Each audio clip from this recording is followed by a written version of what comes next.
जो force apply कर रहा है ये थर्मोडायनामिक सिस्टम इस पिस्टन पे, वो फोर्स इनटू डिस्प्लेसमेंट dx।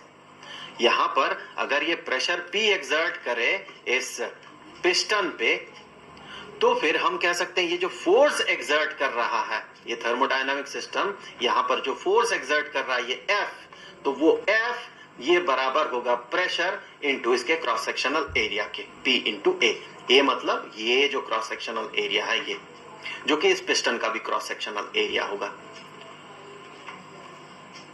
तो dw इसे हम कह सकते हैं कि ये बराबर है फोर्स जो कि है P इंटू ए इंटू डिस्प्लेसमेंट dx।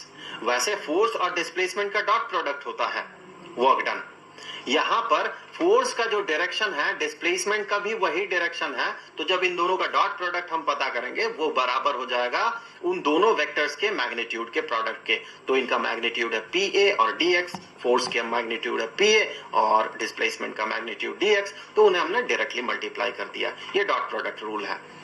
इससे आगे हम कहेंगे ये बराबर होगा p into a into dx। अब इस a इंटू dx को देखिए, ये क्या है, dx क्या है, ये पिस्टन कितना ऊपर चढ़ा, तो पिस्टन कहां पर था, पिस्टन तो यहां पर था चढ़ने से पहले, ये dx डिस्टेंस ऊपर चढ़ा।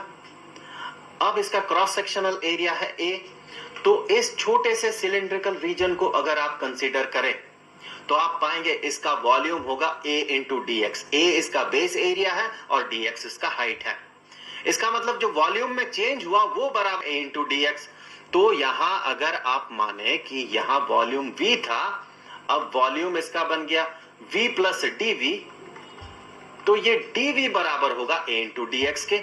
तो यहां पर हम कहेंगे dw is equal to p into dv।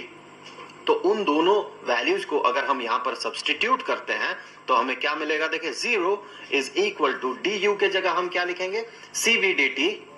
So cv dt plus dw के जगह हम लिखेंगे pdv।